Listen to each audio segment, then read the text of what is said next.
우리는 그녀를 얼마나 알고 있을까요? 우리는 종종 위인을 한 문장으로 기억합니다. 나라를 위해 싸운 사람, 목숨을 바친 열사, 그리고 유관순. 그녀 역시 그렇게 불려집니다. 대한독립 만세를 외치다 쓰러진 소녀. 16 감옥에서 고문받다 순국한 여성. 하지만 이 한 문장 속에 담기지 않는 삶이 있습니다. 그녀는 단지 조국을 위해 죽은 사람이 아니라 조국을 위해 가장 뜨겁게 살았던 사람이었습니다. 유관순은 나라를 잃은 아픔 속에서 자신의 삶을 던졌습니다. 자신이 할 수 있는 단 하나의 일, 목소리를 내는 것, 대한독립 만세를 외치는 것으로 당시 가장 위대한 투쟁을 시작했습니다. 그녀는 세상의 벽을 넘지 않았습니다. 오히려 그 벽을 정면으로 마주하고 기꺼이 상처 입고 쓰러졌습니다. 그녀의 삶을 들여다보면 죽음보다 더 큰 의지가 있고 어린 나이보다 더 깊은 철학이 있습니다. 그녀는 16이었지만 그 정신은 누구보다도 단단했습니다. 이제 우리가 알고 있는 이름 유관순을 다시 한번 들여다보려 합니다. 그저 교과서의 인물이 아니라 우리의 내면 깊숙한 곳을 흔드는 한 사람으로서 제1막 16 소녀 세상을 깨닫다. 1902년 충청남도 천안 병천면. 작고 소박한 농촌 마을에서 유관순은 태어납니다. 그녀는 평범한 시골 소녀였습니다. 밝고 명랑했고 조용하고 사려 깊은 아이였다고 합니다. 하지만 그녀의 삶은 결코 평탄하지 않았습니다. 어린 시절부터 그녀는 일제강점기의 암울한 현실을 눈앞에서 목격하게 됩니다. 아버지의 얼굴에서, 어머니의 손끝에서 무언의 한숨과 긴장감을 읽었습니다. 그녀는 기독교 학교에 다니면서 책 속에서 새로운 세상을 만납니다. 성경, 인권, 자유, 정의, 그 모든 단어가 그저 글자가 아닌 현실의 목마름처럼 느껴졌습니다. 그러던 중 1919년 그녀는 서울 이화학당에 진학하게 됩니다. 지성과 신앙을 함께 배우는 이화학당에서 유관순은 본격적으로 나라에 대해 고민하기 시작합니다.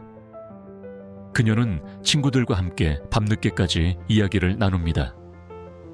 나라를 되찾기 위해 우리가 할 수 있는 일이 무엇인지, 총도 칼도 없는 우리가 이 불의한 세상을 어떻게 바꿀 수 있는지. 그때 그녀는 하나의 결심을 합니다. 내가 가진 건 목소리뿐이다. 그렇다면 이 목소리로 나라를 부르자. 그리고 마침내 3월 1일 서울 탑골공원에서 만세운동이 일어납니다. 그 중심에 있었던 유관순. 그녀는 울부짖듯 외쳤습니다. 대한독립 만세. 그 순간부터 그녀의 삶은 바뀌었습니다. 세상은 더 이상 그녀에게 수능을 요구하지 않았습니다. 대신 선택을 요구했습니다. 복종할 것인가, 저항할 것인가, 살아남을 것인가, 맞설 것인가. 그녀는 주저하지 않았습니다. 스스로 싸움의 길을 걸어가기로 결정합니다. 일막 후 배울 점, 마음가짐, 명언. 소녀는 태어나면서부터 위대한 사람이 아니었습니다. 그러나 정의를 목격한 순간 그녀는 스스로 위대해지기로 결심했습니다. 유관순의 첫 번째 이야기는 깨어남에 관한 이야기입니다.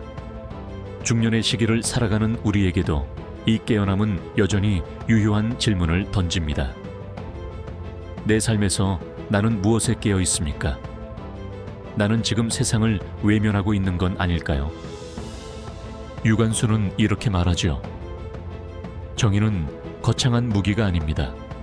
그저 두려움 속에서도 한 걸음 내딛는 용기일 뿐입니다. 이제 우리도 다시 깨어야 할 때입니다. 세상을 향해 마음을 열고 불의에 침묵하지 않는 깨어있는 사람으로 살아가야 합니다. 작은 목소리가 세상을 바꿀 수 있습니다. 당신의 말, 당신의 선택, 그리고 당신의 삶 전체가 말입니다. 제2막 고향으로 돌아온 그녀, 민중의 함성을 이끌다.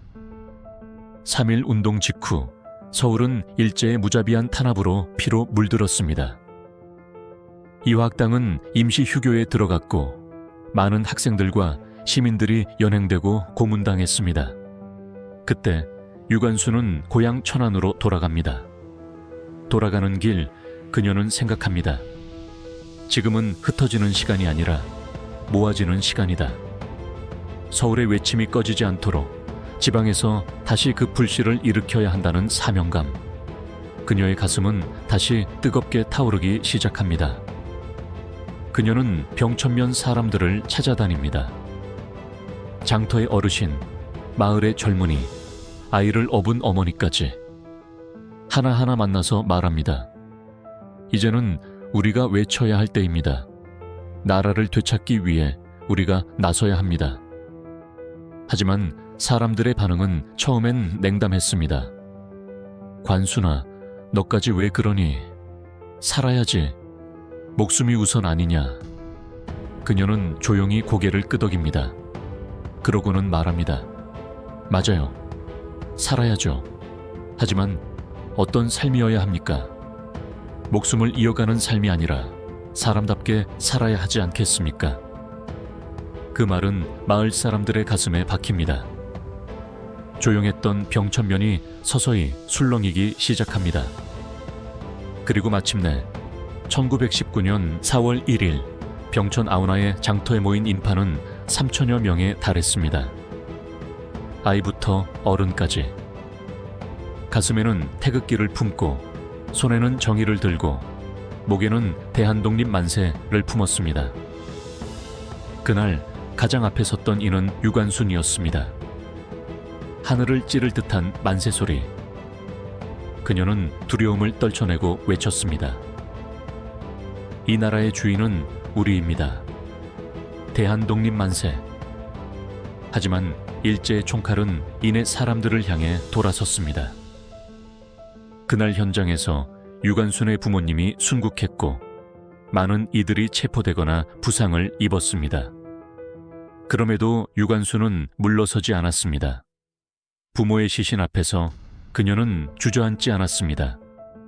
오히려 눈물과 피로 얼룩진 그 자리에서 다시 만세를 외쳤습니다.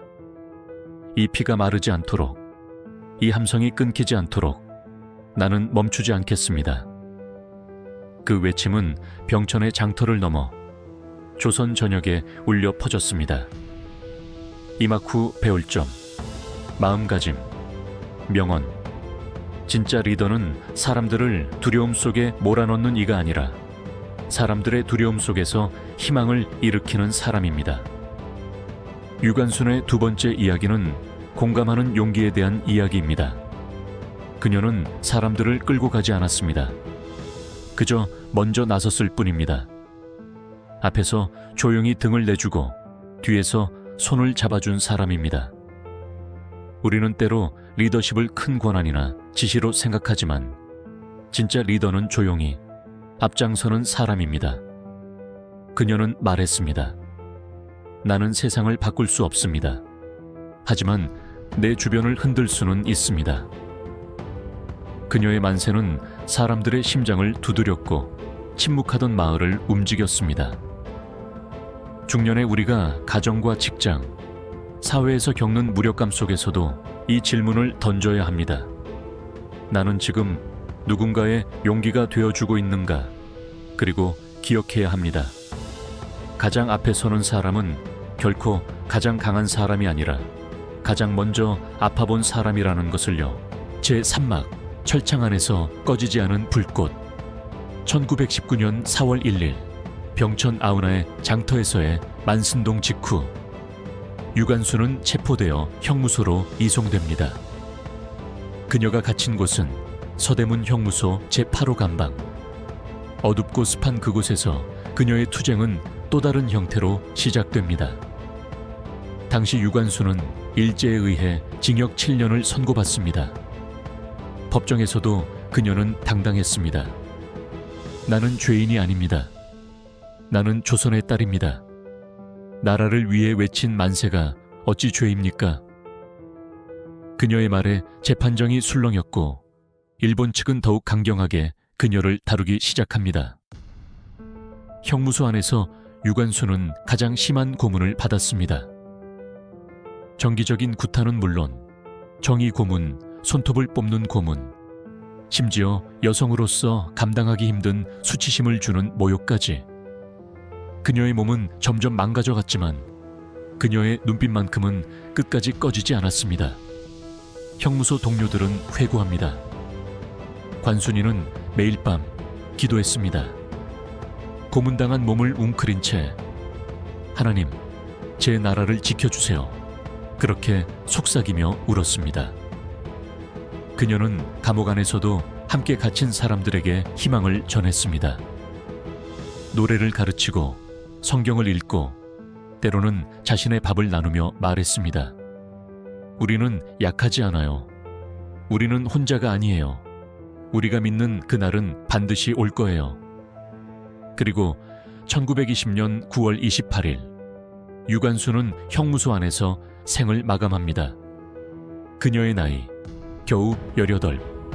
하지만 그녀의 삶은 그 어떤 긴 생보다 뜨겁고 무거웠습니다. 형무소는 그녀의 시신조차 가족에게 돌려주지 않았습니다. 하지만 동료 수감자들은 그녀를 기억했습니다. 그날 관순이 방에서 마지막으로 들려온 소리는 대한독립 만세였습니다. 산막 후 배울 점, 마음가짐, 명언. 고통이 나를 부셔버릴지라도 의지는 나를 다시 세운다. 유관순의 세 번째 이야기는 지켜야 할 가치 앞에서 흔들리지 않는 신념에 대한 이야기입니다.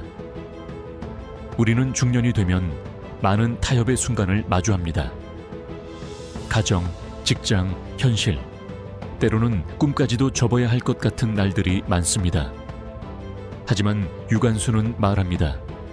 삶의 무게에 짓눌릴수록 더 단단한 내면의 불꽃을 키워야 합니다. 그녀는 육체가 망가지는 순간에도 마음은 더욱 또렷해졌습니다. 그것이 진짜 의지입니다. 우리가 지금 이 나이에 자주 피곤함을 이야기하고 상처받은 마음을 숨기고 살아가더라도 내면의 불꽃만큼은 꺼뜨리지 말아야 합니다. 삶은 때로 아무도 알아주지 않는 싸움의 연속입니다. 그러나 그 어두운 싸움 속에서도 나는 왜 이 길을 가는가를 잊지 않는다면 그것이 곧 살아있는 증거입니다. 고난이 삶의 전부처럼 느껴질 때 당신을 지키는 건 누군가의 시선이 아니라 당신 안의 뜻입니다. 제3막 사라진 꽃 그리고 남겨진 씨앗들. 1920년 9월 서대문 형무소의 찬 공기 속에서 한 송이 꽃이 조용히 지고 말았습니다.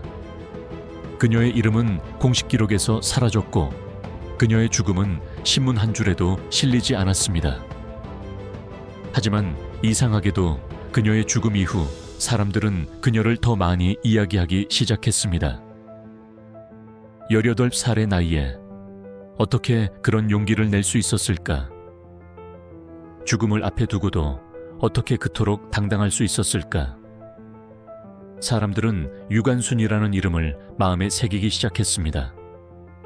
자신의 딸에게, 손녀에게 관순이라는 이름을 붙이기 시작했고 학교의 이름에, 거리의 이름에 그녀의 흔적을 남기기 시작했습니다.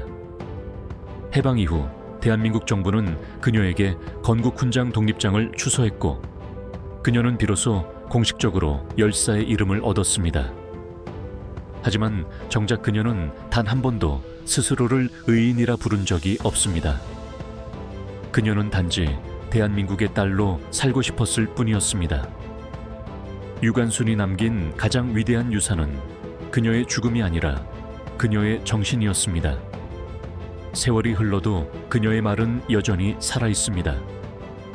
나라를 잃는다는 것은 말할 수 없을 만큼 고통스러운 일입니다. 그러나 이 고통을 이겨내는 사람만이 진정한 자유를 만날 수 있습니다. 이후 수많은 학생들이, 수많은 여성들이 자신의 목소리를 낼 수 있었던 이유, 그 시작에는 유관순이라는 이름이 있었습니다. 그리고 지금도 여전히 그녀의 외침은 이어지고 있습니다. 정의가 외면당하는 곳에서, 약자가 목소리를 내기 어려운 곳에서 한 소녀의 당당한 외침은 우리의 심장을 울립니다. 사막 후 배울 점, 마음가짐 명언.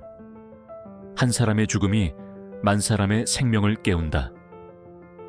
유관순의 마지막 이야기는 기억되는 삶에 대한 이야기입니다. 우리 중년의 삶은 종종 조용히 사라지는 쪽을 선택하게 됩니다. 눈에 띄지 않고, 누군가를 거스르지 않고 그저 하루를 잘 살아내는데 집중하죠. 하지만 유관순은 말합니다. 살아있는 동안 당신의 목소리를 내십시오. 그것은 거창한 외침이 아니어도 됩니다. 불의 앞에서 그건 아니지 않나요? 라고 말할 수 있는 용기. 억울한 사람을 보고 그냥 지나치지 않는 마음. 침묵하지 않는 양심. 그것이 바로 기억될 만한 삶의 출발입니다. 세월은 모든 것을 덮을 수 있습니다. 하지만 진심은 남습니다. 유관순이 남긴 건 태극기도 노래도 외침도 아니었습니다. 사람들의 마음속에 남은 묵직한 떨림이었습니다. 내가 누군가의 가슴에 남는다면 그 삶은 결코 작지 않습니다. 우리도 그렇게 살아야 하지 않을까요? 제 음악, 당신 안에 살아있는 유관순. 오늘날 우리는 더 이상 일제의 총칼 아래 살지 않습니다. 거리에서는 태극기가 자유롭게 펄럭이고 아이들은 학교에서 자유롭게 자신의 생각을 말합니다. 하지만 정말 우리는 자유를 온전히 누리고 있는 걸까요? 눈에 보이지 않는 억압, 말하지 못하게 만드는 분위기, 작은 정의조차 외면당하는 순간들. 그럴 때마다 우리는 마음속 깊은 곳에서 유관순을 떠올리게 됩니다. 18배 유관순이 당대의 권력 앞에 당당히 섰던 이유는 그녀가 두려움이 없어서가 아니었습니다. 그녀는 두려웠지만 더 큰 두려움, 아무도 외치지 않는 세상을 견딜 수 없었기 때문입니다. 그녀는 알고 있었습니다. 한 사람이 움직이면 10사람이 움직이고 그것이 천만의 마음을 바꾼다는 것을. 그 믿음 하나로 그녀는 외쳤고 걸었고 넘어졌고 그리고 세상을 바꾸었습니다. 오늘 우리는 그 길을 다시 걷고 있는지도 모릅니다. 지금 우리 사회는 또 다른 종류의 용기를 요구합니다. 작은 진실을 지키는 일, 자녀에게 바른 것을 가르치는 일, 나이 들수록 더 따뜻하고 고든 사람이 되는 일. 이 모든 것은 쉽지 않지만 유관순의 마음으로 해낼 수 있습니다. 오막 후 배울 점, 마음가짐, 명언. 진짜 용기는 두려움을 안고도 나아가는 것이다. 중년의 나이가 되면 더 이상 앞에 나서고 싶지 않습니다. 실패가 무섭고 실수가 부끄러우며 누군가를 실망시키는 것이 두렵습니다. 하지만 그럴 때 우리는 유관순을 떠올려야 합니다. 두려움은 인간적입니다. 그러나 그 두려움을 뛰어넘는 순간 우리는 위대해집니다. 그녀는 평범한 소녀였습니다. 누구보다 가족을 사랑하고 친구를 아끼고 웃는 걸 좋아했던 한 소녀. 하지만 그 웃음 뒤에 숨은 신념은 나라를 살렸고 우리의 마음을 일으켰습니다. 우리도 마찬가지입니다. 누구나 위인처럼 살 수는 없지만 한 조각의 용기는 누구나 낼 수 있습니다. 내가 옳다고 믿는 것, 내가 지켜야 할 것, 내가 사랑하는 사람들을 위해 작은 외침이라도 멈추지 않는다면 그 자체로 우리는 유관순의 후예입니다. 죽음은 두렵지 않습니다. 제가 바라보는 것은 나의 조국입니다. 유관순. 이제 그녀의 외침은 우리의 선택 안에 살아있습니다. 에필로그. 우리 모두가 유관순입니다. 세상을 바꾸는 건 큰 사람이 아닙니다. 긴 시간을 살아낸 사람도 아닙니다. 진심을 품은 사람, 작지만 단단한 목소리를 낼 수 있는 사람, 넘어져도 다시 일어나는 사람. 그런 사람들로 인해 세상은 다시 살아납니다. 오늘 당신이 내리는 작고 선한 선택이 내일 누군가의 희망이 될 수 있습니다. 우리는 기억해야 합니다. 유관순은 어느 날 갑자기 탄생한 위인이 아니라 한 사람의 신념과 사랑에서 비롯된 이름이었다는 것을, 그리고 그 정신은 지금도 당신 안에 살아있다는 것을. 오늘의 내용이 유익하셨다면 구독과 좋아요 부탁드리겠습니다. 감사합니다.